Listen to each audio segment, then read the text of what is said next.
What up, Whiskey Ginger fans? Welcome back to the show. If this is your first time joining us, like I say, welcome. Please like it, subscribe it, tell a friend, do whatever you got to do to spread the Whisk Ginge word.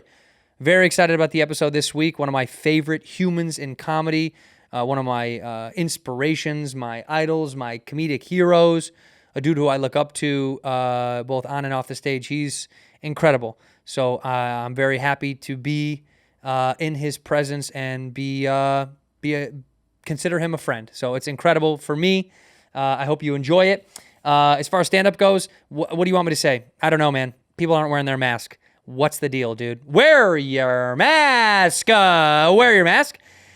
I'd like to tour. AndrewSantino.com is where all the dates are, and we're trying to figure it out, man. We're trying our best. Also, AndrewSantino.com is where the Patreon is. That's where I do one-on-one solo episodes and Cheeto chats. If you're into that, check it out. It's super fun. It also helps with those that organize this show. It's a little side project for all of us, and it helps the show stay as dope as it is. So go check out the Patreon, and most importantly, we got merch. We got that new merch, dude. Brand new merch drop. New stuff, new hats, new shirts, all sorts of stuff, and it's high quality. The reason I love this stuff, honestly, because this stuff just has a good vibe to it. It's super high quality. It's very clean. The designs and styles we're really proud of. And it's finally up now, which is so incredible for me because we had old merch, out with the old, in with the new. And so we are happy to present brand new line of merch that you can check out at AndrewSantino.com. We linked up with Killer Merch to bring you some incredible new stuff, man, and we're really happy about it. So go to AndrewSantino.com, pick up some new merch, support the Whisk Ginge pod. We very much appreciate it. In here, we pour whisk, whisk, whisk, whisk, whisk. You were that creature in the ginger beard. Sturdy and ginger. Like vampires, the ginger gene is a curse. Gingers are beautiful. You owe me $5 for the whiskey and $75 for the horse. Gingers? Oh, hell no. This whiskey is excellent. Ginger. I like gingers. Ladies and gentlemen, welcome back to Whiskey Ginger. My guest today is one of my favorite people on earth. I say that for all my guests, but I mean it once again. It is Bill Burr. Bill, thanks for being here. What's going on? Nothing, man. Can we just address the obvious here? Who's kidding who? You are my replacement. Okay? The second I saw you walk into the Comedy Store with your full head of red hair and a nice red beard, I'm like, that's it. I'm done. So just keep me in mind someday when you storm the castle and you get your show. I'll play the grandfather or your dad or your wacky You just got brother. to play Pete's stepdad in the movie. So you're going to be dad now forever? Is that the new thing? You want to be a dad? That's why I've always been nice to younger comics, because I'm playing the long game. I know you guys are taking over at some point, and I'm going to play the uncles and the dads and the grandfathers. Well, hopefully great-grandfather if I live long enough. You will. When I first started, and when I first moved to LA and I first started coming around the Comedy Store, look, I've always been a fan of you. I don't want to kiss you too much. I got some great shit jokes. You can say it. Yeah, you do. When I go bodily fluids, that's where you hit the hardest. I'm the Chris Rock of bodily fluids. And I would go down to the Improv, and I want to tell you this. Eddie used to say that I reminded him of you, just look-wise. He's like, oh, I'd see this orange face walk in, and he would go, oh, I think it'd be Billy Burr at first. Then I'd see it as you, and I'd be very disappointed because I don't like you as much as I like him. I was like, thanks, Eddie. You're a great grump. Just get me a fucking whiskey, you old fart. No, he's a lovely man. But yeah, I'll take if I'm next in line to you, that's fine. I highly doubt it, but you're going to be around for a long, long time. You're never going to quit comedy. You're not going anywhere. What are you talking about? You're never going to quit. I am going to become a slumlord. Are you? My dream is to own apartment buildings that I can just live, that are paid off, and I can just fucking sit in my bathrobe, and if I decide I want to go out and do my jokes at Circus that weekend, I can do it. Dude, you cannot fucking, I don't trust this business. I've just been stolen from so many fucking times. Having to audit people and all of that shit. It's just like, this game does not give a fuck. No. It doesn't give a fuck. It doesn't care about you. So you have to just man up and realize that. I am not special. Right. I watched on Jeopardy yesterday, the obvious answer was Richard Pryor, and nobody knew it. But then there was something from the 90s that all the contestants knew. And I'm like, that right there is why you cannot invest your happiness, all of your finances and everything in this fucking business. Because if you can be as great as that guy, and then young people, I don't know who that guy is. You know. You're cooked. Well, do you think? So I'm gonna buy some apartment buildings. Just have my money diversified. Yeah. That's all. Yeah, maybe just spread it out. Going. Maybe the train keeps going, but if it doesn't, right. I got that old lady I can call up. I want my money, bitch, or I'll redo your apartment and I'll move some youngsters in there. But Bill, you've been so nice to me. No more. Get the fuck out. That was on TV, Bill. Truthfully, what you're saying is real, though, because at the end of anyone's career, you only remember people, especially posthumously, in the perfect light that you wanted to. Like, I was talking to, why can't I think of his name? Chicago comic too. Been on the Tonight Show more than any other comic. Why can't I think of his name? I'm drawing such a bad blank. Tom Dreesen. Tom Dreesen. Oh, I was talking to Dreesen, and he said, like, people remember Sinatra as this young, beautiful image, but the latter half of his singing career wasn't so beautiful. You know what I mean? It's like it got bad when he was older, but you only remember people in this perfect little light. So I don't ever want to get to the point when you're on the other side of it and people are like, oh yeah, I saw him at Circus Circus. It was fucking bad. Like, I don't want to get the thing, to that. At that point, you're not on stage for them. Right. You're on stage for you, because if you actually retire, if you just like retire. Yeah. I could not get it out of my head that I am just waiting to die now. The thing about working yourself to death is that, you're just going, and then you fucking drop. The genius people are the people that make a decent living and vacation on a lake. Those are the people that are smart. I've been watching Ozark, right? It sounds like it, yeah. You're going to retire down there? Vacationing on a lake is the way, if you can get past the racism, Yeah. But this is your choices are basically this. You can go to a Caribbean island and listen to wokeness and possibly have, your drink drugged, right? Or you go to a lake and you got to listen to people defend the Confederate flag. Now, I'm painting with the broad brush. Yeah, all right? But what I'm saying is there's nothing wrong with the fucking lake. That's what I've realized. A lake vacation. Yeah. You can take a longer vacation. You can get there quicker. You can keep your fucking money. Right. All right? You don't have to deal with hipsters. Even though they're still going to be selling hipster beer, people would actually be drinking it non-ironically. Right. They'll actually like it. Yeah. Yes. You're basically pitching me right now. You bought lakefront property and you're looking to get me in there to rent, right? Is this Airbnb? No, not at all. I just want, I was just like I think end up there? somewhere around MTV Cribs and then all these real estate shows, they introduce people to an incredibly stupid lifestyle. Right. That nobody needs to be living. And then all the celebrities who got on MTV Cribs then had to top each other's houses. Mm-hmm. So then they had everything all fucking bedazzled. And then people thought that was wealth.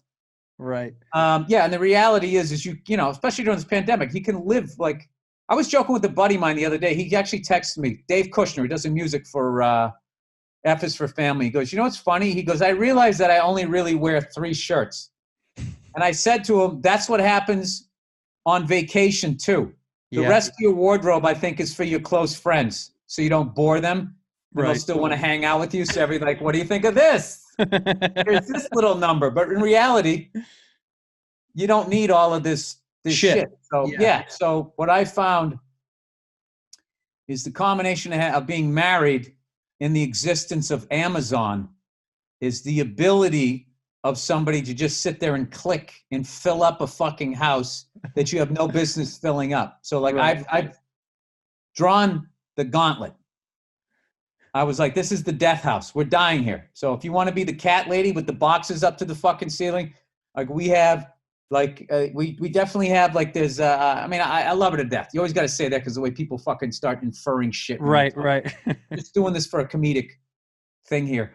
I am into negative space, if that's the right world. I like open shit. I like lessening the percentage of me possibly stubbing my toe when I walk to the bathroom to take a leak. She's of the other side. Right. If More there's shit, the better. fucking- Well, my shit behind doors drives me up the fucking wall. Having to move shit to open something drives me up the fucking wall. Or shit in front of other shit. Right. Like we have this counter space and we got this little thing where all the vitamins are, and then all of a sudden she buys too much cereal. Now the cereal is in front of the vitamins. And I just come off like this fucking Gestapo agent going, "Und how is this acceptable?" I don't want to be like digging through fucking boxes. Like everything becomes like this little war. Right. Like Yes. I got this thing in my hand. I got to move this and then I got to open this with my fucking foot. Or it could just be a nice, clear path. Was your, like, we share almost too much in common. Sometimes I feel like it sounds like I'm placating, but my dad was a military kid. So my house was spotless and we got yelled at constantly for shit being everywhere. So me to my Your wife. dad sounds like a great man. He is. But me to my wife, I've taken some of those qualities that I know are annoying. Like I'm such an annoying. You're not annoying. You're right. Well, not to her. Watch somebody scuba dive through all that shit we've thrown in the fucking ocean. You're right. Shoes by the door. That's how lame I am. I don't like too many pairs of shoes by the door. It's OCD. When there's too many shoes, my dad used to be like, "Why are shoes by the door? Which pair are you going to wear?" And I'd go, "Well, that one right there." And he goes, "So the other ones are there to keep it company because they can just go back in the fucking closet where they belong." So it's like that rhetoric that was in my head that now I infuse into my house. Follow, or get out of the way applied to shoes. I love you, Dad. I haven't even met the guy. I love him. That's exactly right. It isn't. Yeah. And it isn't. And then you get called anal and OCD. Right. It's like, no. You're blaming the victim here. The other person is fucking lazy. And they're a slob and they don't know where anything is, which is real. I'm a combination of both. Right. I never know where my fucking phone is. And I don't know where some important documents are. But during this pandemic, I've slowly worked my way through all of my shit, and now I kind of know where everything is. But it's got to be even harder because you're a papa now 2 times over. So that anytime any friend of mine has a kid, it's like your house exponentially gets way more shit. Even shit that you'll never use. It just kid stuff begins to just take place in your house. So now that's got to be. Oh, you know what worked part of out it. for us? Was a number of couples. It becomes contagious. When you get married around the same time as another person, they have a kid, then you have a kid, then you have another kid, then they have a kid. Well, a number of our married friends with kids had a boy first and then had a girl. We had a girl and then had a boy. So we're doing like a clothes swap thing. Right. Oh, I'm loving. Right. Because that reminds me of how I grew up. I used to like look at my brother's clothes, my older brother, and just being like, "Oh man, I can't wait to get that shirt." 2 years, baby. 2 years, that shirt is mine. And it just went right through the whole family. Yeah, you had like 2-3 pairs of pants. Like now, I'm telling you, it's just like, I think because everybody is kind of a celebrity now, they have like their own little Instagram and shit. Yeah. And you have to like, it's like you're doing the red carpet. You can't get caught wearing the same fucking shirt unless you own it.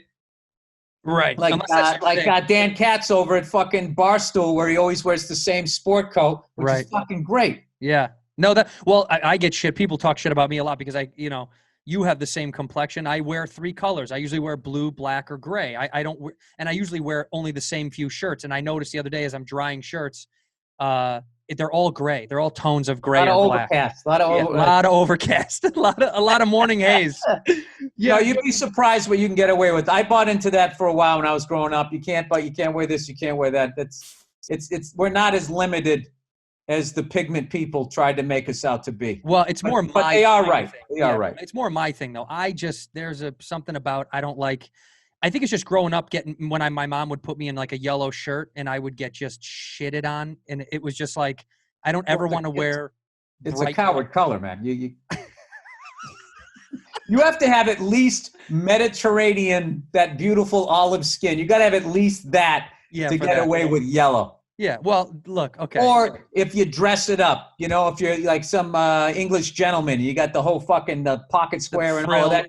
You can have the yellow shirt underneath, but you just can't go full yellow shirt, short sleeve, freckled orange arms sticking out of it. Yeah, you're gonna get a beating. She did me hard. I mean, she would. I think sometimes my mom would fuck with me on purpose. She made me be Peter Pumpkin Eater one time for Halloween. She stitched the costume for me, and it was just like I was just. It was ripe for me to get the shit beat out of me because I was wearing a pumpkin and I'm already orange, and she made me wear tights. Like I had to wear orange tights.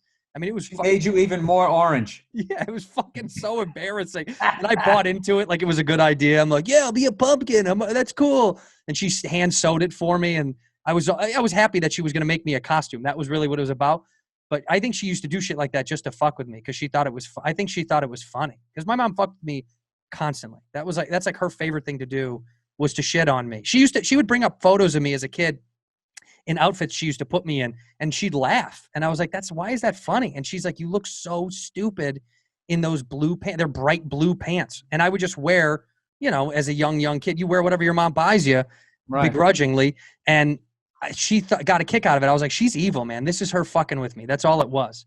Just her like messing with me because I think she got messed with. My mom's one of 10 kids.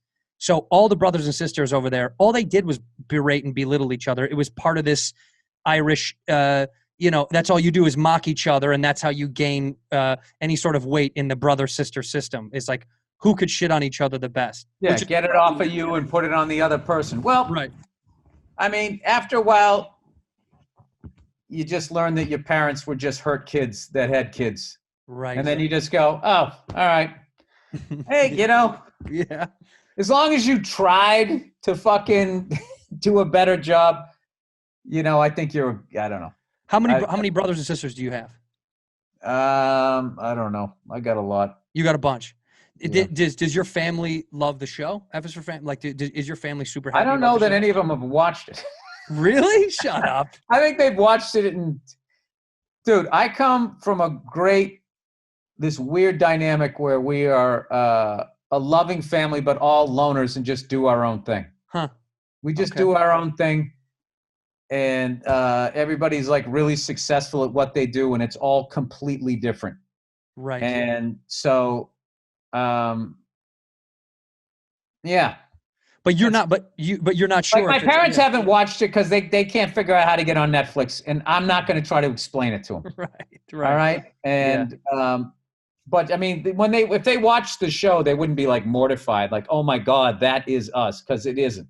Right. It isn't. Especially like Sue is nothing like my mother, and Frank is more me than my dad. That's what I thought. It's also an amalgam of everybody else, because I didn't want to put everybody's shit out there. I mean, that's be an asshole thing to do. Yes. Yes. And then also I think something that I would regret, where it was just like, my perspective of my childhood is what happened. And only I get a say, Right.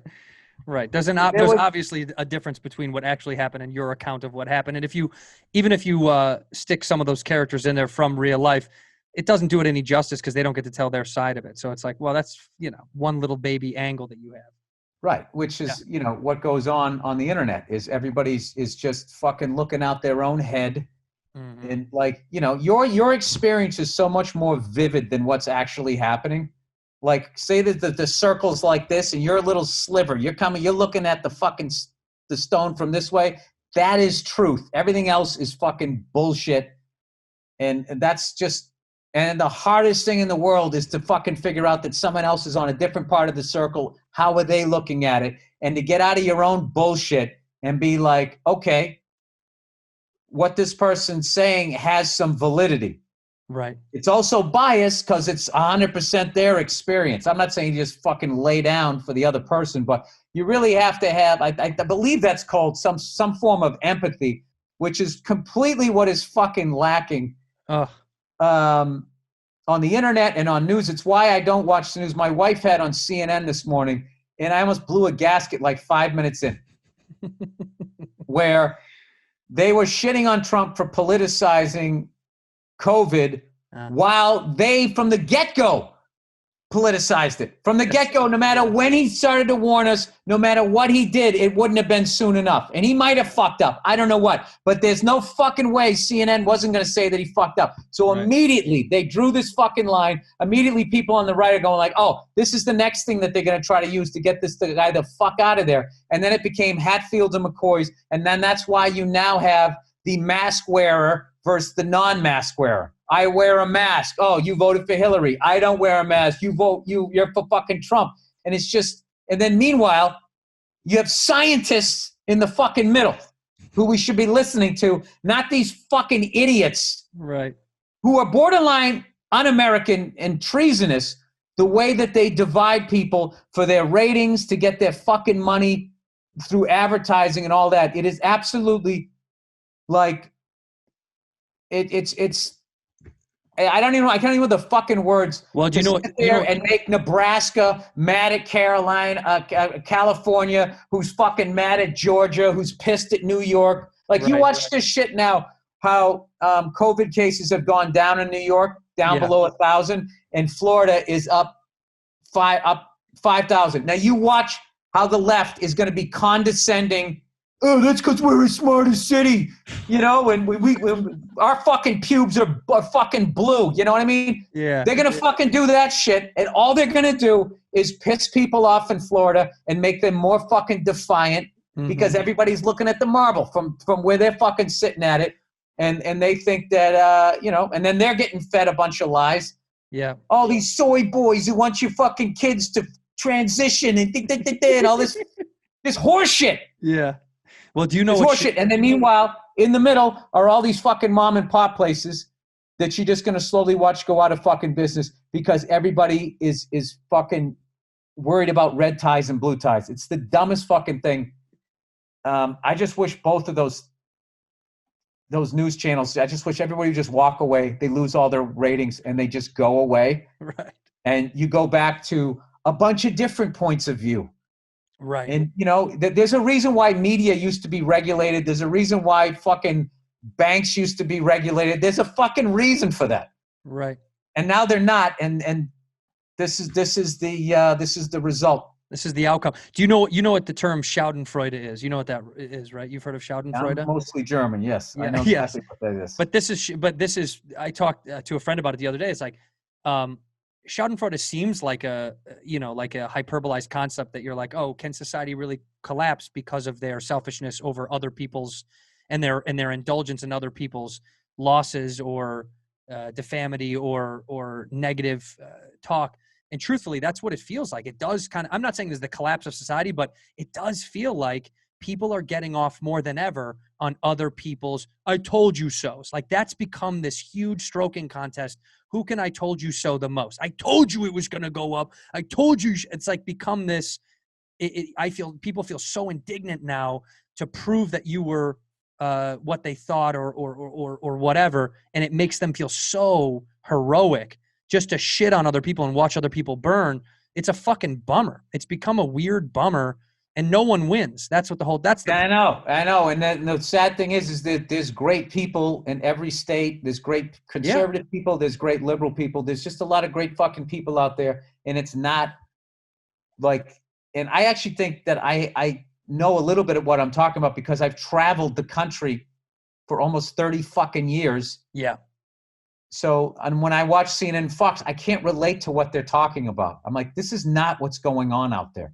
You are just showing a pile of people jumping up and down with signs, screaming and fucking yelling. That is such a small percentage of where people are at. And it's just like, you're either jumping up and down with the signs or you're the people trying to stop the people with signs. It's like, or you're kind of listening to both sides. You're trying to like, okay, the sign people made sense on that one. Authority made sense on that one. And you could do that. Like to fucking sit there and say one side is always right, the other side's always wrong. Crazy. Yeah, when there's human beings involved who are just incredibly fucking flawed, or maybe I'm just superimposing how fucked up I am onto everybody else. Maybe there are those perfect people out there. I don't know. No, of course not. I've said that forever. People assume. I said it first, Andrew. No, I said it before. Don't try to replace me while I'm on the podcast. I said it before you, Bill. That's it for Bill. Bill's done. He's out of comedy. No, I've said so many times, people get mad at me. They're like, oh, what did you probably fucking voted for Trump? It's like, I'm never going to tell you who I voted for. It's none of your fucking business. But I have a huge issue with a two-party system inherently because I don't really enjoy how either party handles anything anymore. And the older I get, the more I embed myself in trying to learn about politics. And the more I do, the more disappointed I am that I'm like, oh, fucking, I don't, like my wife said today on her driver's license, she was like, hey, when you register for a driver's license, you can associate your mail-in ballot party. You can register for what party you want. And I didn't. I was like, no, I'd rather not register with a party because I don't want rhetoric thrown at me just from one side. Well, that'll get you junk mail. Yeah, you're going to get junk mail. I'd rather just hear a lot of things and figure it out on my fucking own instead of just going, this is how it has to be. I've never felt that way. And maybe that's because both of my parents. I don't care who opposites. wins. I just want sanity. I want sanity back. Oh, good fucking luck. You think that's going to happen?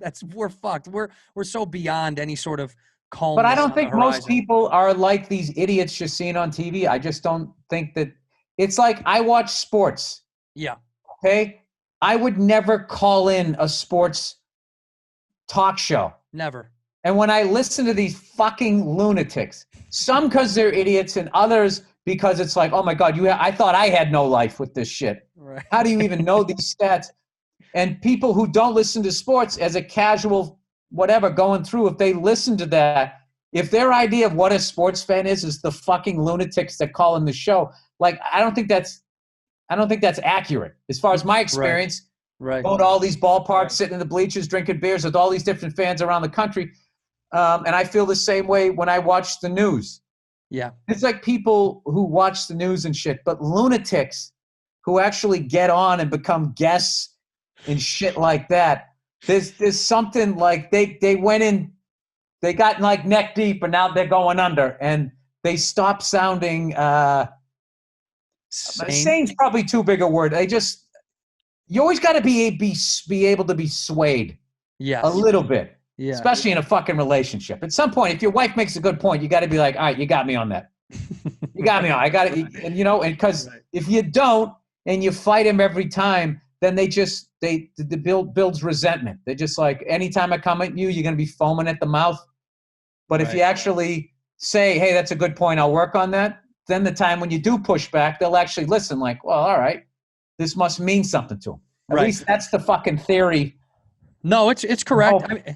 I think where you're right is where we get to see when we travel the country, we get to see so many different kinds of people. And it is true. Like I forgot what hat I was wearing, but I go and collect hats when I go to ball games. And my favorite thing is to go to a game alone.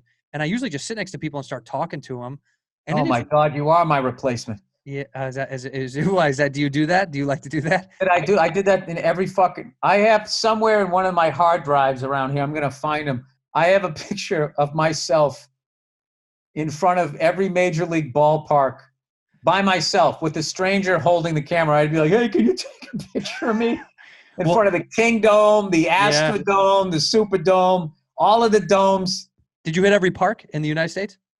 I've been to a home game of every professional sports team except for 3 hockey teams. I've only not been to 3 parks, and New Yankee Stadium is one of them because I just haven't gotten back to New York for New Yankee Stadium. But I used to go. Yankee Stadium is great and it's awful all at the same time. It just looks like I don't know. The old one. I love that they put incredible. the facade back around the ballpark. Yeah. Because I always thought it was a mistake when they put it out in the other one. But the other one became iconic. Reggie Jackson made that iconic was it 77 or 78 when he hit the 3 home runs in one game? But I loved old Yankee Stadium because that's actually the one where Babe Ruth played, even though it was like new old Yankee Stadium because they redid it in the 70s. Sure.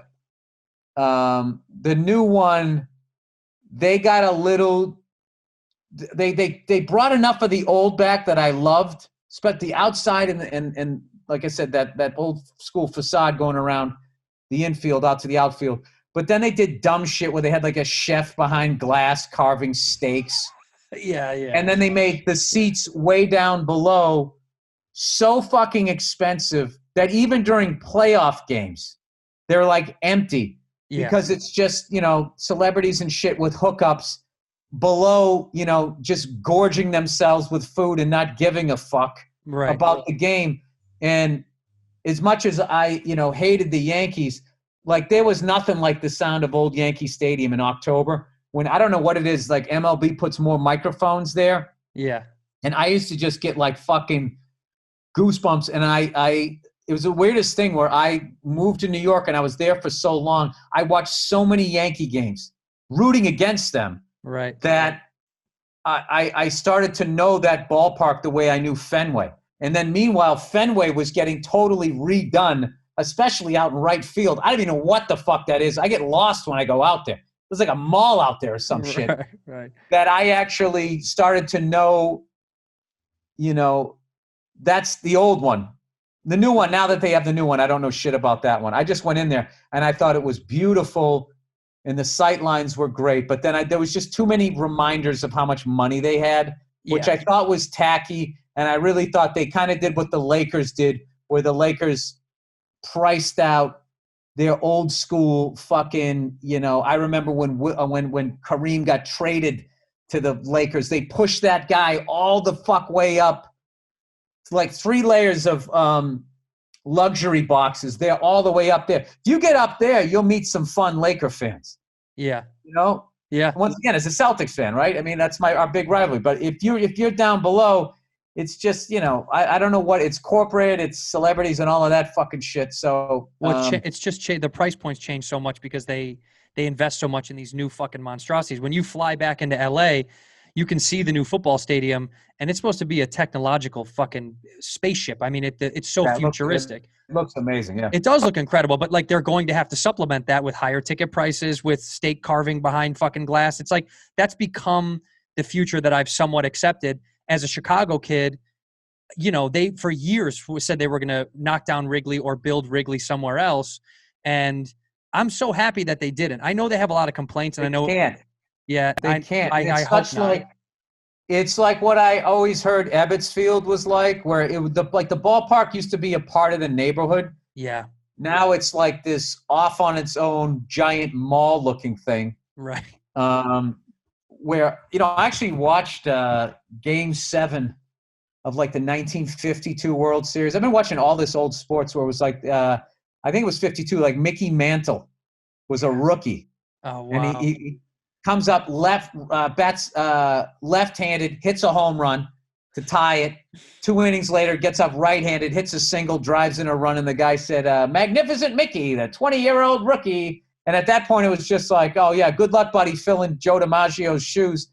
I watched the 1964 NFL title game with the Browns beat Don Shula's Colts. He took 2 big fucking losses, and I think he was gone by Super Bowl V when the Colts finally won. So that deal where he finally fucking won it in 72. Yeah.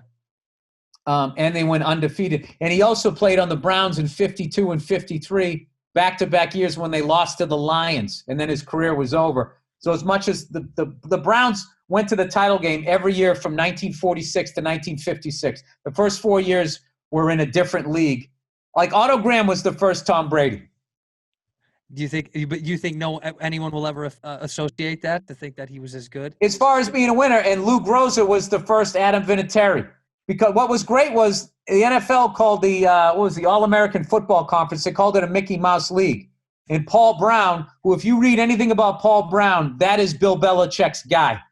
Right. The whole way he ran it, the whole way he fucking did it, that's Bill Belichick's guy all fucking day long. And he's the guy who basically discovered that the kicking game is important. And then Lou Groza being such a great fucking kicker and was accurate from 40 to 50 yards. And when the fucking goalpost was right on the goal line. Right. In the end zone. You got to the 42-yard line, this guy could fucking hit one, right? So when they joined the NFL in 1950, they were like, they were laughing. Oh, this is fucking bull. We're just going to steamroll the 49ers, the Colts, and the Browns. They were the ones who came over. And I think the Yankees did too. And they came in the first year and they won. They beat the fuck did they beat? From the Mickey Mouse League. I think they they maybe beat the Eagles or they beat the Rams.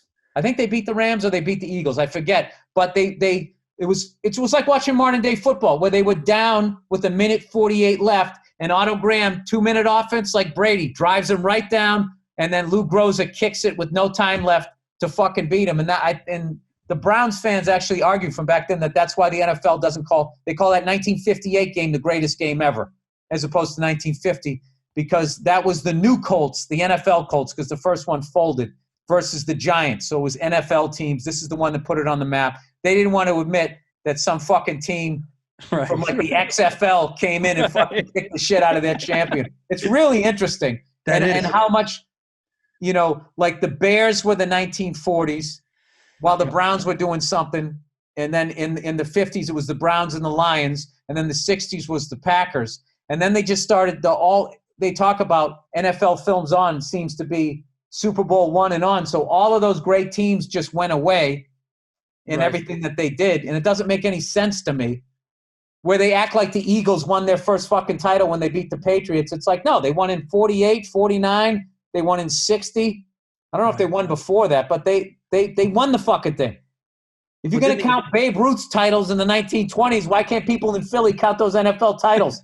I don't get that. Well, didn't the NBA do the same thing with the ABAs? If like they didn't want to like the NBA wants to establish itself as the beginning. They didn't. They absorbed the ABA teams and the Celtics championships and the Minneapolis Lakers and the St. Louis Hawks. All those championships still counted.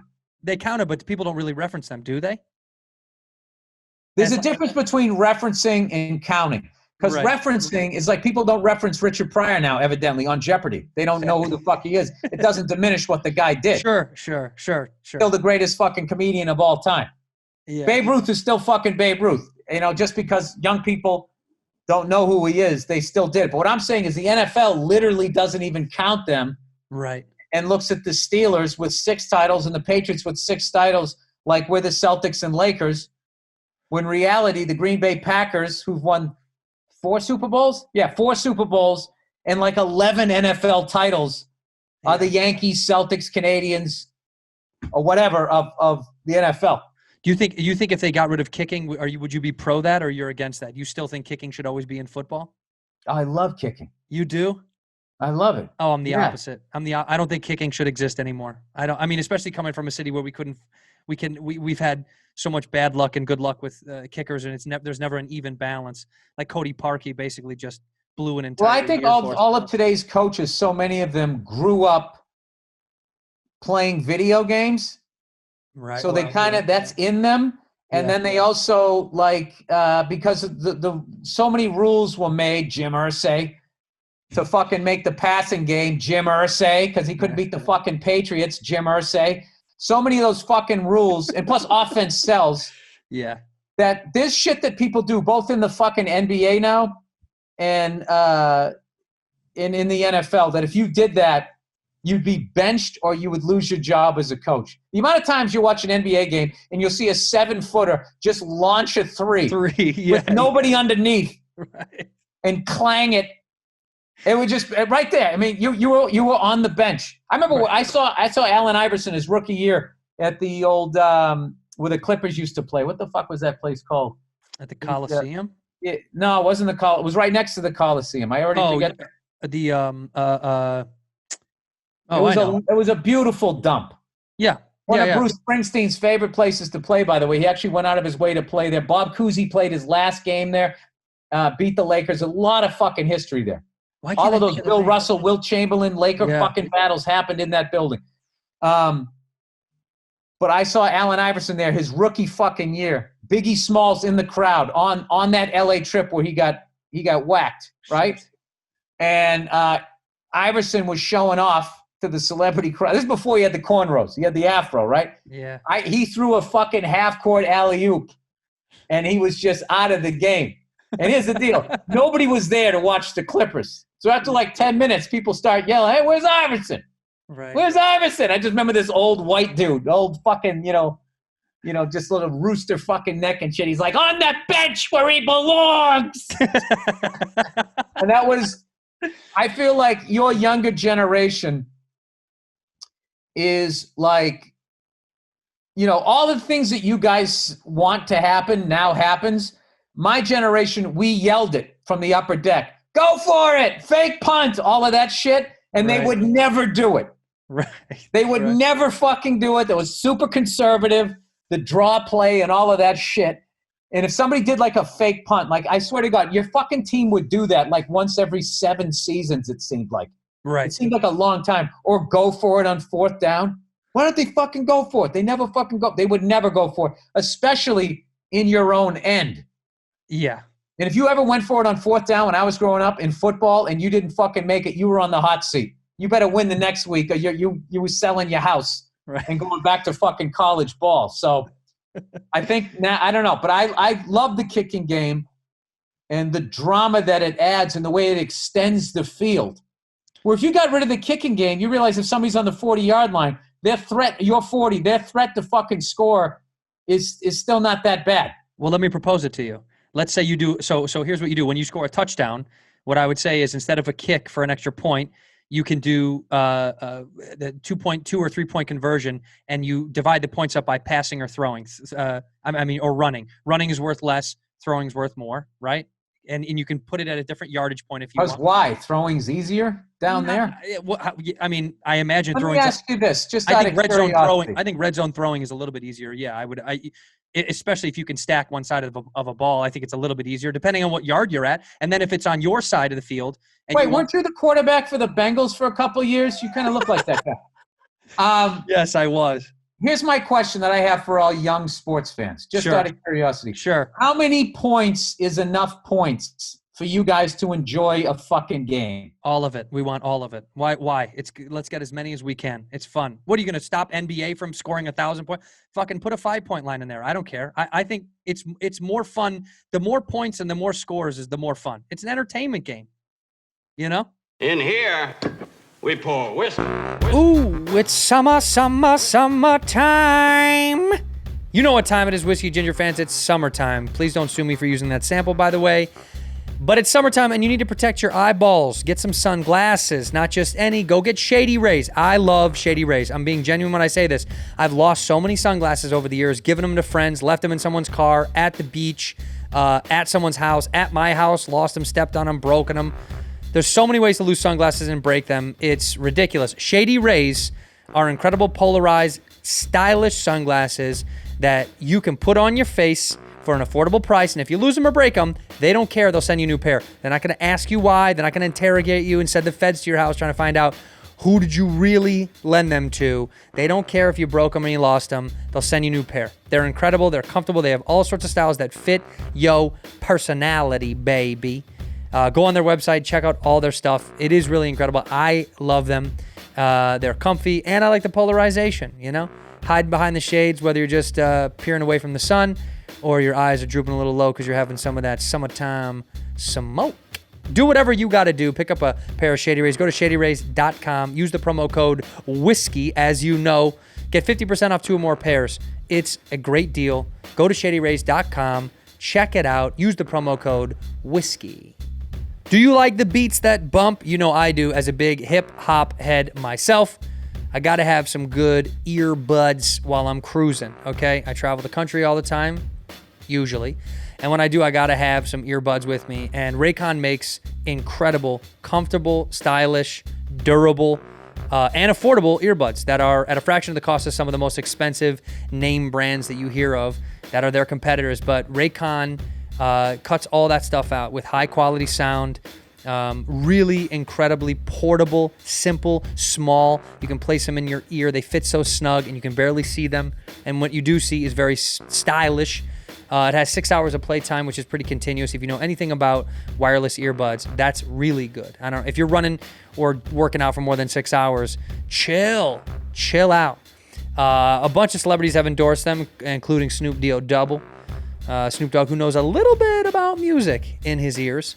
And they're great, man. Compared to so many other earbuds on the market that are overpriced and not really worth it sound quality wise, these are the answer to that. You know, if you're trying to save a little bit of cash but get the product, the high quality product without that stupid name that everybody wants, get yourself some RAYCON earbuds. They are phenomenal. Go to buyraycon.com/whiskey to get yourself 15% off. That's buyraycon.com/whiskey and put something in your ear for less than the competition, but the sound is way better. Buyraycon.com/whiskey. whiskey? Ginger. I like gingers. You want it to Well, be? yeah, that's what it's become. I used to like seeing competition. I used to like watching coaches have to try to outthink each other and strategize and all Yeah. that shit. But that's Instead of football. You're not going to have that in any other game anymore. It's not going to be in baseball. Yes. telling me there's no strategy in any game. in Are we the talking NBA. chess, all the way to chess, board No, games. What are we talking? I think in pro sports, I think it is more than not pure entertainment, and it's not about. Look, there's no dedication to teams or cities anymore. Nobody you gives a think that fuck. that's hurt the sport at all? 100%. I do, but I think that's where we are. You're never going to go back. Kevin Garnett You're played. arguing two different things. I'm asking if you want that, not whether you can go back or not. No, I don't want it, but I've accepted it. That is what it is. The game is now become. Well, you just said you want more fucking points. As many points, put a 5-point line. You're all over the fucking yard. No, here. I'm saying if this is what it is, then let's fucking make it fun. Then make it more. I If this is misunderstood if this is going to be the way that it is, which it is, then fine. Let's have more fun. Then make it more entertaining, because it's never going to go the other way. I think baseball will always be a strategy game because you cannot manipulate that as much as you can basketball. I got to tell you this. This is going to be me old man bitching. If I see one more stupid Instagram thing of a guy dunking with some savage rap music playing like he just dunked on Kareem and there's nobody under the fucking rim because nobody's allowed to stand there for longer than 2 seconds. Yes. It's not ridiculous. the fact that the defensive player can't stand. Dude, back in the day to dunk, you had to be a fucking man. You had to go into the trees, and they were going to beat the shit out of you. Yes. You were going to get a forearm to the fucking chest and get knocked down on your fucking ass. Yeah. And there was going to be no call. Now it's rare. And now it's like you sense the person on defense going, oh, fuck, am I going to be on Instagram? And they're like trying to run out of frame. Yeah. Well, defense is also taking. I want all you hoes to know. Boom, right?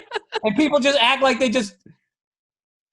Yeah, but that's because these guys now, they pride themselves way more on offense anyway. There's only a handful of guys. I don't give a fuck how you guys play the game. All I'm asking is that when you go to score the highlight film, put the right kind of music on there.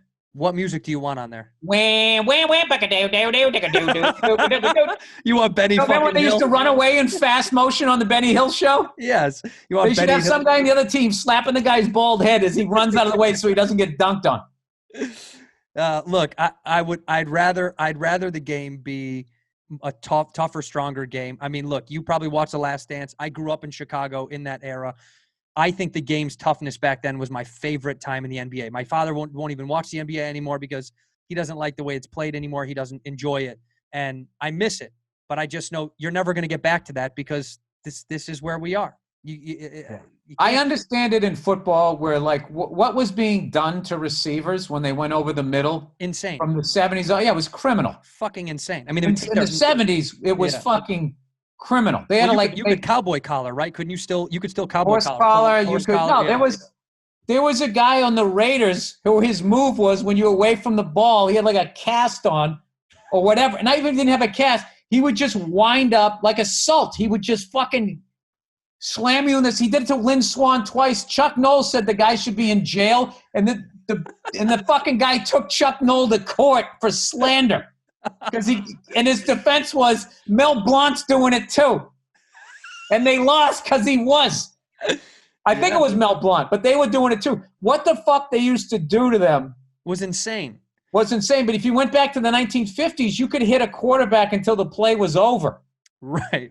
You could keep hitting. But there was sort of a thing there where it was almost like hockey, where it's like, well, if you do that to our Gretzky, we're going to do it to yours.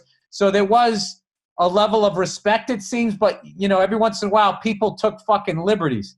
Right. It's really weird. Like, if someone tackled you and you fell down and they weren't on top of you and touching you, you could get back up and keep going.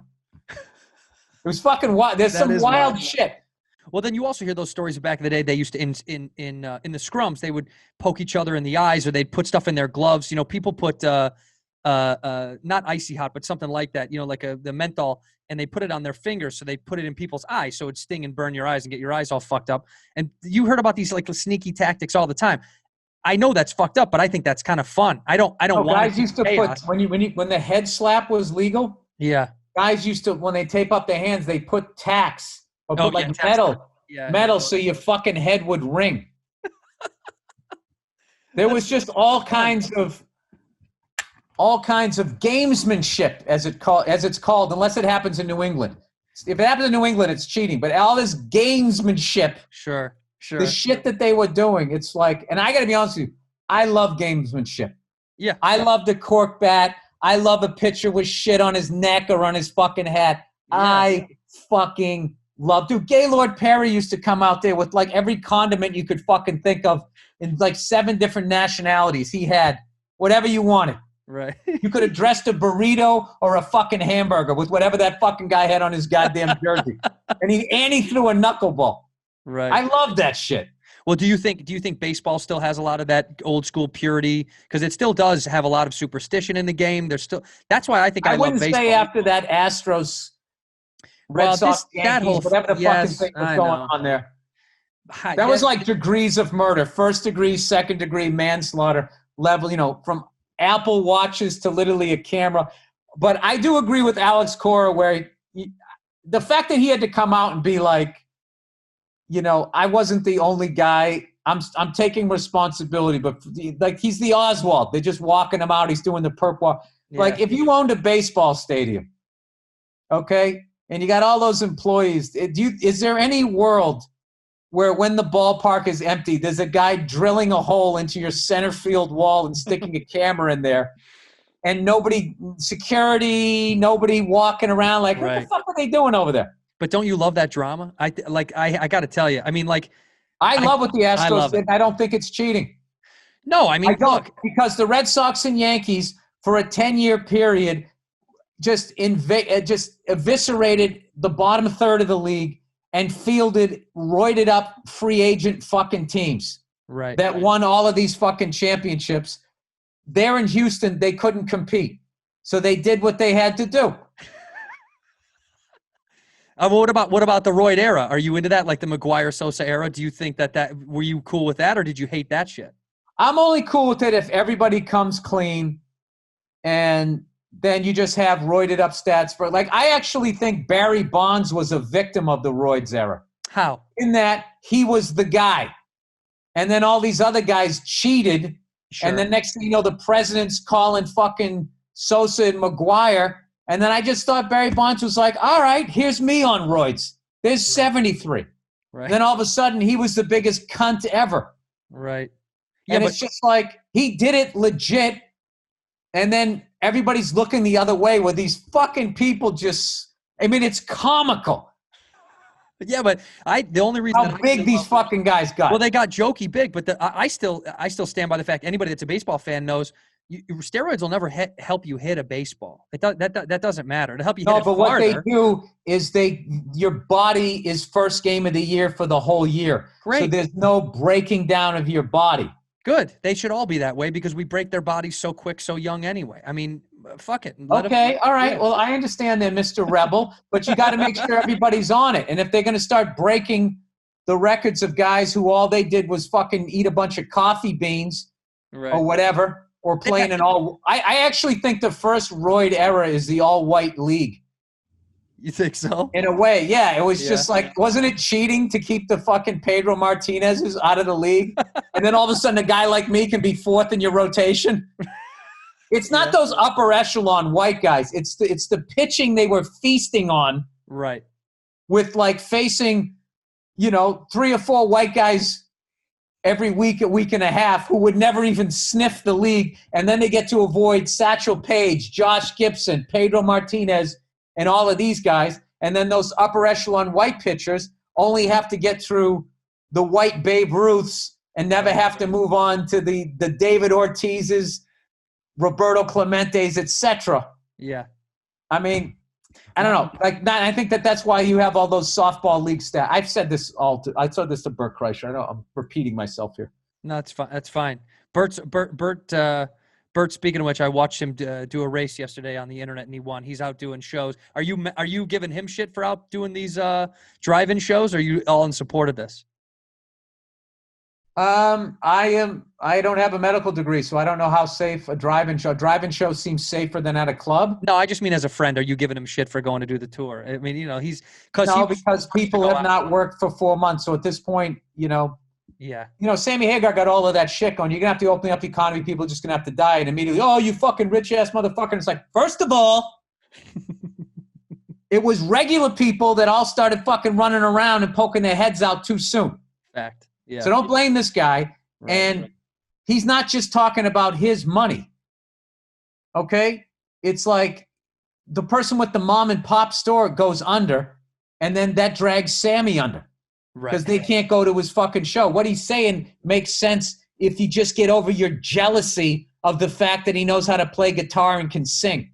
You know what I mean? If you actually just listen. Yeah. Yeah, no. Rather than throwing him on the celebrity rock star pile, the guy actually fucking made sense. Because what I inferred out of that was, if a third of these fucking assholes aren't going to stay home anyway, and we're going to keep hitting the reset button, which what all of those fucking assholes did was put us we just all didn't make money for 8 fucking weeks for nothing. Right. Because these dumb cunts with no medical degree are walking around going, it's just a cold. Or you're just being selfish like a fucking banker and being like, well, I'm young, it doesn't affect me, I'm going to go out or whatever, right? Right. But I have sympathy for people that are so up against it that they have to do what they got to do because they got to keep the lights on and feed their kids. I have no fucking problem with that. But someone who just wants to go out and get a fucking beer, so now somebody's grandparents got to get infected and possibly fucking die. I mean, I don't know. But like I said, I don't know shit about this. But I think at some point, if people are just going to keep behaving, in selfish ways, like I'm trying to separate the same way the looters were not the protesters, the same way people desperate for money are not people out, at fucking spring break. Right. You know what I mean? There's all different sections. So there really is, I don't know how, and then with CNN and Fox both blaming each other and getting everybody fucking pissed off. I mean, Sammy might be calling it that at some point they're just going to have to say, fuck it. But I don't get how, I know Italy has different political factions and they seem to be able to stop it. New York City has been able to stop it. CNN just has to stop calling people on the right fucking idiots. They got to stop doing that because people are starting to feel like wearing a mask is a middle finger to people on the left. Right. Rather than it's a fucking death sentence to people with asthma and fucking shit. As far as what I've seen. So it's really dangerous what they're doing. You got to bring people together. Nobody on the left is 100% right. Nobody on the right is 100% right. But we are all in this situation together. You got to fucking, dude, it's like trying to win a championship. You can't have a divided locker room. That's what the fuck we have over here. And when I fucking watch CNN and Fox, if you told me years later that they'd been bought out by some fucking billionaire guy from Russia who's trying to destroy this country, I'd be like, oh, now it makes sense. Because it didn't make sense that Americans would do that to other Americans. Right. Have you found yourself I know you're not drinking anymore. I don't know if you're sober. I don't know if that's a term that you even use, but you kind of put away the sauce. Is it forever or no? Are you saying the word sober? Or is that not correct for you? Is that not terminology? No, it's not correct because I'll take a couple of hits off a joint or I'll eat like a gummy bear or whatever. Okay. All right. But even then I'll just start doing. I just realized I'm sort of like a habit guy. So one of my habits now is straightening up and going through my shit, and I get into shit. Right. I don't get addicted. I get into shit, and then I have this fucking habit. That I don't have to go to meetings and I can just stop doing it. I just wake up one day. I'm like, all right, I'm done doing this shit. Right. And that's what drinking was. Just kind of it's something you just were done doing. I had a kid and I was legally fucking hammered. My drinking started with when I got really busy in this business. And I'm telling you, dude, how hard writers work in this business. And those first 2-3 seasons where I was in there every single day, slugging it out before I had kids, and I had to sort of delegate a little more and be a little smarter with my time. Like you would come home, especially on days when the script wasn't working, the level of thinking that you just did for, 8, 10, 12 hours, I would come home and I would just be fucking fried. And there was just nothing better than coming home and taking a really fucking great bottle of bourbon and pouring it over a giant fucking ice cube. Yeah. But what happened was that one finger became 2, became 3, became I'll pour it up over the ice cube, became I'll have another one, became I'll hide the third one on this side of my leg, and hopefully the ice won't touch the glass so my wife won't hear it. Right. And I was like, am I literally doing this? And which made me wonder, can you drink yourself, as a non-addictive personality, can you drink yourself into actually being an alcoholic? Because I know that you can get like addicted to sugars. And I definitely got addicted to tobacco, nicotine with cigars, which I'm battling that again because I had a kid. It was my wife's birthday, my birthday, and Father's Day. So the cigars were just flying at me. And I just kept justifying it. Oh, it's the day before my birthday. Last day I'm 51. Good excuse to light one up. Yeah. Turned 52 the next day. I got on Zoom with Bart, Nick, Verzi, and all my buddies, Josh, and all of the guys. And then the next day I did Rogan. And my buddy Mike Binder had left a box of cigars, and it was 3 days in a row. Right. And then the devil was fucking had its talons in my back again. So I've smoked 2 more since then. I have 2 more left. So I'm just going like, all right, June, I'm going sideways. I'm going to pick my spot to enjoy those next 2. And then I'm just not going to replenish my, my cigar box, and then I'll just be fine. Because that's another thing that I learned. How my drinking went out of control was I brought it. I learned about it. So I learned the higher brow liquors, Right.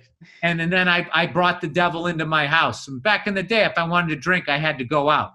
So there was so many nights that I felt like having a drink, but I'm not fucking putting my pants on. And, it was the 90s. Put mousse in my hair back when I had something. I don't want to deal with that, Right. So, so it's gone for good for now. It's gone for good for now. Yeah, I think, I think, something, when I feel that I could actually go back to it and it wouldn't be a fucking problem, which I don't believe that it wouldn't be. So, there is occasions like when I'm out with my wife and we're having a really nice meal, and then they bring this bottle of wine that complements it. Yeah.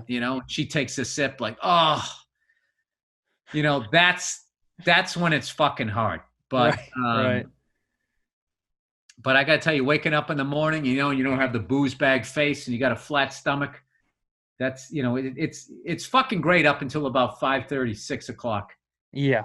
No, I mean, look, I go back and forth this show is all about having a drink with somebody, and, I'm sorry, I fucked that up. You did bad. No, so many of my friends are actually sober too. I mean, like, Bobby's one of my best friends, and he's been sober for years. So many people in my life are so sober now. It almost makes me sometimes go, oh, maybe I should slow down or stop, but it's not become an issue. Slowing down is always a great thing. The advice I would give you, well, you're married, so I think you'll be all right. Yeah. See, I was single for so long. The joke I've been doing is don't use up all your fun days. Right. Too soon. Right. No, you know what it really is. You get to your 40s and 50s, and all of a sudden you gotta you're like in damage control. Like, I gotta start doing yoga. Right. I gotta eat Brussels sprouts. But doing shit like that is not a bad thing. But I mean, dude, is there anything more fun than fucking just getting shit-faced, being on a boat, getting hammered, and being at a game? Yeah, it's my fucking meeting other favorite. people that are drinking. It's fun as shit. Like, I was a real, happy drunk. So I had a lot of good time. I didn't get into fights and shit like that. I had a great fucking time. But I can definitely, there are definitely times, especially with stress, which is not a good reason to drink.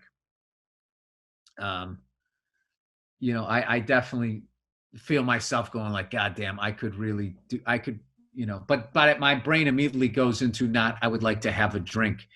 It's be like, I would like to give a bottle a nice fucking liver punch, like take half of it out. Right. So that's funny. I'm the opposite. Stress doesn't usually make me drink. In fact, stress makes me overwhelmed and anxious, and I usually just want to, do nothing. My appetite gets suppressed when I'm super stressed. I can't really eat that. A lot of people say they stress eat. I do the opposite.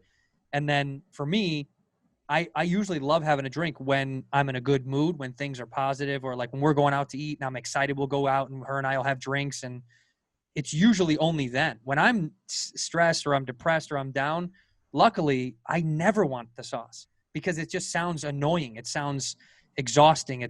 I don't know, because I know it's not going to make me happy. So for some reason, if I'm bummed out. Oh, that's good. That's good if you have that. Do you have that? Do you have those abilities? I just but I often want to have one. Talking shit and talking about sports and shit. That's all I did on the fucking road, man. When I would go on the road, like I would finish when I was working, Verzi, Bartnick, Lawhead, Nate, Craig, all of those guys. That's all I did. And I hated going to the spot, right? Like the club. I'd always feel like a fucking, I just felt like a loser. If I walked in the club and everybody there was younger than me, I felt like I fucking stayed back like 50 grades. And I was like, I got to get out of here. I love the fucking dive bar. Yeah. With very quiet music. Back in my 20s, I liked that. I just wasn't into that sceney thing. No, like I fucking hated myself. So I didn't want to go into this place where everybody seemed to be like in love with themselves. It was just reinforcing what I thought about myself. It's like, I'm going to go into this quiet fucking place where nobody's fucking with me. Right. And I was a big time nerd. And I was into like seeing tourist attractions and going to ballparks and shit like that. But then somewhere along the line, I started drinking like I was in the fucking, trying to get into the Rat Pack. Somewhere along the line, I started making a little money. Yeah. One time, a couple times out there, I think like 3 times I did the tour bus thing. Right. And, dude, that was the funniest shit ever. So it's worth it. You know what? It was definitely fucking worth it because it kept me and my friends out of trouble. Yeah. Because that was our club and no one was allowed in. We would do the show. We would be talking about what we were going to do on the bus, what movie we were going to watch, what sporting event, and we would build the tours around sporting events. You're just having sleepovers with your friends on the road. That's what absolutely. Yeah, it's grown up. We were all fucking married guys that are in relationships, so we would fucking like, dude. I did one run. We ended up at the Kentucky Derby. Ugh, how fun! Dude, that was great. I ended up doing a show in Kentucky right before the Derby, and I had my seersucker suit with the bow tie and the little fucking Music Man hat, and I was thinking like, should I wear this on the show tonight? I'm gonna fucking do this. So I put it on, right? And those guys were all laughing, going, "Oh man, they're gonna go nuts when they see you, right?" So I was standing in the wings, and I can't remember, it was Verzi or Lawhead was bringing me up, and I think it was Lawhead, and I was like, all of a sudden I was standing there going like, "Oh my God, was this a dumb idea? Am I in Orlando right now and I'm gonna come out with Mickey Mouse ears on and expecting the locals to be excited? Do they actually secretly hate the Kentucky Derby because it brings a bunch of fucking yahoos in?" Right. And I was like, "Oh no." And I was like, "Well, too late now." And I went out, and it was the initial clap, and then they took in the suit. It was one of the best ovations I ever got. They went fucking nuts. Yeah. But then I had to keep it on. And 8 minutes in, I was like pouring sweat. And I was finally like, "Guys, can I take this fucking hat off? I'm dying." But we went to the Masters one time. Every year we go to like a big college football game. That's how I got into like lakes and shit. We went to a Clemson game in Death Valley this year. Game sucked, man. They played like Florida State, one of these off years where they sucked, and they just got blown out. It was like 28-0, first 4 drives. But we was staying on this lake. I didn't even know. You could have taken a boat. Like if we got to know somebody. The dude next door had like moonshine and shit. It was fucking wild. That's the only time I've ever seen liquor shut down my friends. So I was moonshine? Oh, yeah. Dude, they all took a sip. Mm-hmm. Okay, I wasn't there, but they all took a sip, and I was inside. I was watching the late-night college game, and they all came in, like the Hall of Fame of drinkers. one by one, they all came in like, all right, man, I'm going to bed. Yeah, I've had enough. And they had like this sort of like stare and this thing. And this dude next door, we met this guy, and he could rattle off like the Jordans of moonshiners. And he was telling us where he goes, this is from so-and-so still, and this is from so-and-so's, and blah, blah, blah. And this still has been going. This is the third generation. Dude, it was a whole fucking it's a real thing. Yeah, it's a real Oh, thing. yeah. From And then North Carolina. He knows all about it. Stock car racing came out of that. That's where it's from. Yeah, it's from like when they had the boot, like a stock car. Like they for Northerners who didn't know, a stock car looked like it was straight from the factory. It looked like it was, but underneath it was this fucking beast. Yeah, almost like a resto mod or something. But they would talk shit. My moonshine car is faster than you. Yeah, let's have a fucking race, and it fucking built into that. I think that's another thing too. Like I try to go different parts of the country. I just get into whatever the fuck they're into, which is why it's so fucking disappointing, especially so many people in our business, the way they talk down to like, that whole idea of a flyover state. Like there's literally no fun to have. And then everybody's there like, I'm going to be a dad now and use Eeyore from Winnie the Pooh as a fucking, like everybody there is just sitting there without a tail. And they're having the time of their fucking lives. Yeah. Yes. They are. It's just because it's shit you're not into or didn't take the time to learn about. It's such like a fucking adolescent way that so many adults are, I should be careful because I've said a lot of ignorant shit too, but I'm just saying, like, especially. But I know what you're saying. Yeah, the idea that these people don't get to enjoy life the way you think you do, or your version is better than theirs. I'm from Illinois. I'm from a fucking flyover state. I'm from the middle of the country or whatever, and they're some of the people that have the most inventive kind of funds because they have different shit than we do. So it's just we live in the bubble. Everybody lives in their own little bubble, and for some reason, if you live near an ocean, that automatically makes you a genius. Yeah, you're better. You haven't done shit with your fucking life. Or I love all the people out of here that feel like they're successful simply because all they did was leave their hometown. Right. Yes, there's so many more successful people that still doing the same dumb shit. You're just not doing it in your hometown, and now you're going to look back at your hometown like anybody didn't leave as a loser. It doesn't. I'm working backwards. I want to go back to Chicago. I'm trying to make money here so I can go home. That's my literal goal, is to move home. I want to move home more than anything in the world. I miss it. I missed it as time has gone on. I thought I would get over it, and I never have. So at some point, I gotta go. Well, the way this business is, you'll be able to do it. I hope so. And then what's great is if you live there, you cut most of your flight times in half. Fuck. I mean, that's the other thing. I'm so tired of fucking jumping around and sitting on a plane forever and ever. I'd rather base somewhere like that and then, be able to fly Bob Costas for years lived in St. Louis because of that. I know. I don't know if he was initially from there, but like he stayed there. He didn't get all Hollywood and live in LA or New York. He fucking stayed there because he could just. Now I understand, like, Jesus Christ, that guy was at everything. He announced everything. Everything. He did. He called. I watched the Ryan Sandberg game, the 84 game, and just listening to him talk about it is so powerful. Because it was Saturday baseball. It was like Saturday day game. What is the Ryan Sandberg game?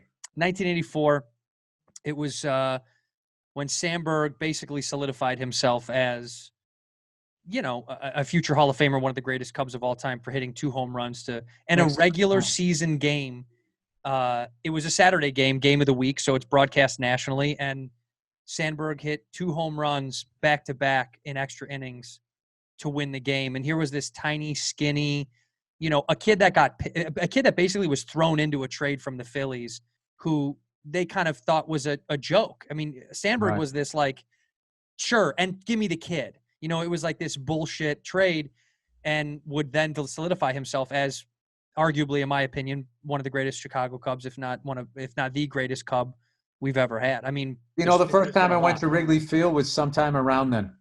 Was it in like early 80s? 83 or 84, where we were Leon Durham. I remember I had the program. I don't know if it might still be my parents' house. Bill Buckner was on the cover. Yeah. No, it was a solid team, and I became a huge Cubs and Braves fan because we got basic cable Yeah, TBS. and we had TBS, Right. which and so I knew all those guys like Bob Horner and Dale Murphy, all of those guys. Yeah. Glenn Hubbard, was that the guy? Second base. They all had like these fucking what we Huge. now considered hipster beards. Yeah, huge beards. Yeah. They were called ZZ Top beards when I was a kid. Right. But and then the Cubs games, and I used to watch like Harry Carey, Ugh, and I thought it was so fucking cool that they hadn't put the lights up yet. There wasn't any night games. Right. Although I will say Wrigley at night is fucking gorgeous. Oh yeah, it's my favorite. But it is. But it was cool. The day game, the idea of only day game. They used to make fun of Chicago for it all the time. It's like who wants to play that much baseball in the middle of the day? And then you listen to any of those guys talk about it. They fucking loved it. They ended up falling deeply in love with it. It became kind of the cornerstone of that. They could probably go out and have some fucking beers. Yeah, they could live. Yeah, they could live when it was done. Yeah, Dude, that's like guys in radio. Guys in radio, it's not as glamorous, but when you get that afternoon shift, yeah, that fucking the noon to 3, I can sleep in and still go out and party. This is the fuck. I mean, that's the spot. Right. Yeah, the day game baseball is, and for me also, as when my dad would take me to a game, that was like my favorite thing on fucking earth. Yeah, because you also felt like you were getting away with something. Like, oh, was it true that the reason that they were gonna have lights, and then World War II came, they needed the metal scraps, so the metal from that they gave. That's what I heard. They donated, yeah, and so it never. Is that true, or is I don't know, but I feel like that sounds like a wives' tale, but I wanted it to be true. So when I heard it, I was like, that's probably right. It sounds right. That's something that's how a lot of people believe in shit now. It's like, I want to believe in that, so I'm going to say it happened. I'll say it happened. The fucking computer's going to die here. No, it's fine. Let's. I appreciate all of the time from you. Regardless, this has been fucking incredible. We end the episode the same way. Shout out to Freddie Soto. Whenever I hear that word, regardless. Shout out to Freddie Soto. We end the episode the same way. You have to end it. It's just you say, just look into the camera and say one word or one phrase that takes us out of the episode that you want to hit home. A word or a phrase to leave us with. All of that pressure? Yeah, you can handle it. One word or one phrase? Go ahead. That you want us that you All want right. to get out. Okay. Can you just stop? In here, we pour whisk, whisk, whisk, whisk, whisk. You were that creature in the ginger beard. Sturdy and ginger. Like vampires, the ginger gene is a curse. Gingers are beautiful. You owe me $5 for the whiskey and $75 for the horse. Gingers? Oh, hell no. This whiskey is excellent. Ginger. I like gingers.